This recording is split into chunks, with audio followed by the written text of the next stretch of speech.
Саламатсыздар ма балалар? Бүгінгі сабағымыздың тақырыбы дәстүрлі қазақ қоғамының әлеуметтік жіктелуінің ерекшеліктері.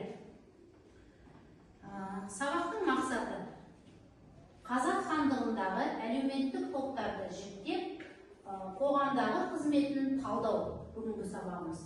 Ал енді бірінші сабақты бастамас бұрын бірінші топқа бөліп алайық.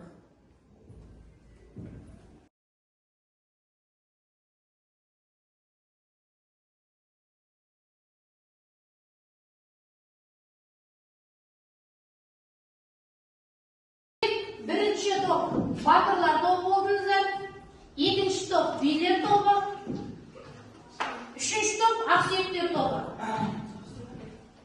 Жаңа сабақты бастамас бұрын видеоға назар аударыңыздар. Дәстүрлі қазақ қоғамының әлеуметтік жіктелуінің ерекшеліктері туралы шағын видеоға назар аударыңыздар. Дәстүрлі қазақ қоғамы ақсүйектер және қарасүйектер деп екіге бөлінді. Ақсүйектерге Шыңғыс ханнан тараған ұрпақтар төрелер жатты. Төрелерден хандар мен сұлтандар тарады. Жасақ заңы Шыңғыс ұрпақтарының билігін мәңгілік ету және олардың артықшылығын сақтауды негізге алды. Хан қазақ қоғамындағы мемлекет басшысы. Қазақ хандары Шыңғыс ханның үлкен ұлы Жошыдан тарады. Хан мемлекеттік, әскери және азаматтық билікті иеленді. Ол мемлекетті басқарумен бірге әскердің бас қолбасшысы саналды. Сұлтандар ханнан кейінгі билікті иеленушілер, ұлыс басшылар.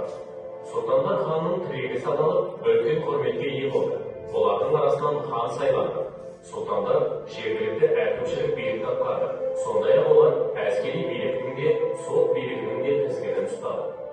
Қожалар ақсүйектердің екінші тобын құрады. Оларды асыл сүйектер деп те атады. Қожалар ислам дінін алғашқы таратушылардың ұрпақтары саналады.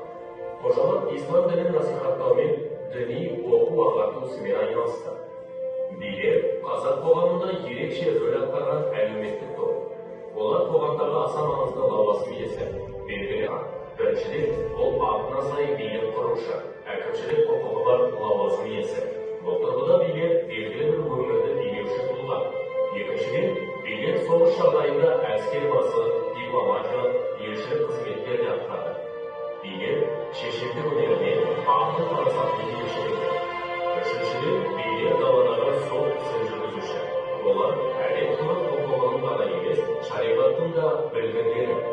Көшпенділер тарихында қазақтар кез келген жағдайда сатты жалға тойтас беруге дайын тұрды. Соғыс жағдайында халықты отанын қорғауға бастайтын ерекше әлеуметтік топ батырлар болды.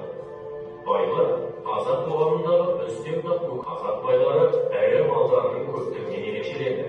Олар байлығының арқасында үлкен жайылымдар мен тоғандарға иелік еткен. Шаруалар қазақ қоғамының көпшілік бөлігін құрушы топ. Қоғам мүшесі. Шаруаның жеке шаруашылығы өзіне жететін мал жаны болды. Шаруалардың бір бөлігі егіншілікпен айналысты. Бұл өнерді кәсіп қылған шаруалар да болды. Аңшылықпен және балық аулаумен күн көрген шаруалар да болды. Қоңсы шаруалар деп ауқатты ауылдарда байлардың би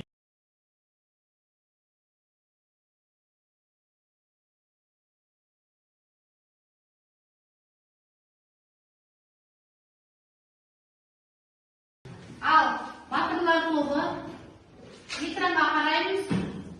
Бөлінген топтар бойынша батырлар тобы тірек сөздермен жұмыс жасайсыздар. Және билер тобы мына жерде жұмыс жасаймыз. Үшінші ақсүйектер тобы Вен диаграммасы арқылы жұмыс жасаймыз.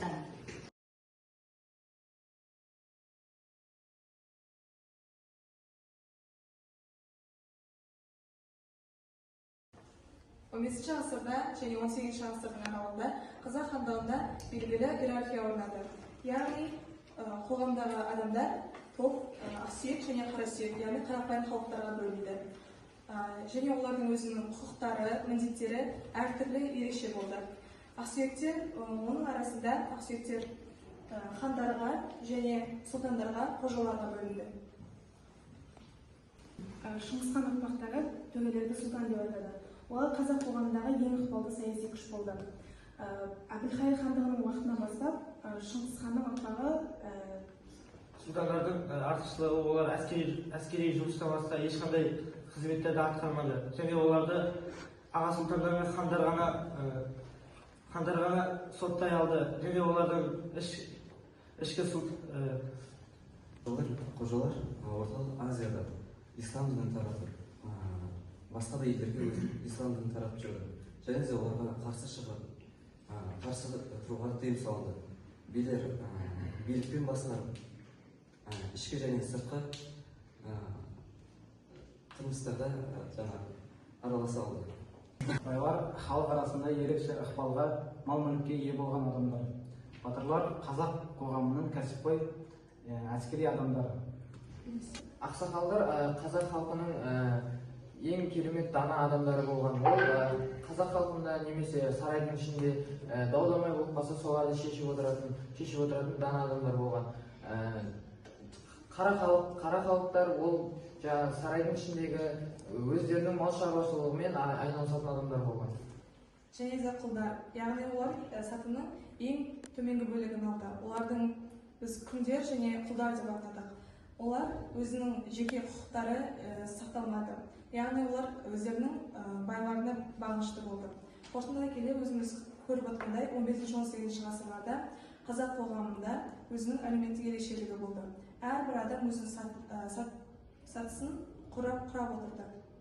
Екеуін ортақтастыратын орталық билік елді басқарды және де мемлекетті басқаратын билік иелері болды. Екеуін ортақтастыратын президент, сайлау, парламент, үкімет және де заң немесе билік тармағы болып саналады. Ал енді сабақты қорытындылау үшін сұрақтарға жауап береміз. Бірінші сұраққа кім жауап береді? Қазақ қоғамы қандай әлеуметтік топтар мен топтарға жіктелді? Кім сұраққа жауап береді? Әділет жауап береді. Қазақ қоғамы мынадай әлеуметтік топтарға жіктелді. Олар ақсүйектер, қожалар, батырлар, билер, ақсақалдар, еріксіздер және қарақалдар. Ал екінші сұраққа кім жауап береді? Қайсың? Лағыл тұра ғой. Әрбір әлеуметтік топ өкілдері қандай қызметтер атқарды? Хан сұлтандар мен төрелердің араларынан алынды.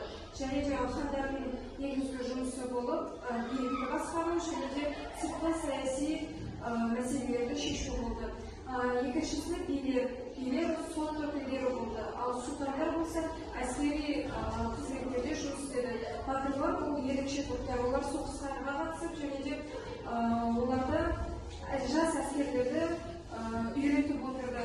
Ал соңғы екі топ қара халық өздері шаруашылықпен, мал шаруашылығымен, өнермен айналысты. Ал күндер болса, демек ерікшілер, олар үй жұмыстарын немесе ауыл жұмыстарға тартылды. Бұл сұраққа кім жауап береді? Соңғы сұраққа. Тағы. Құралай.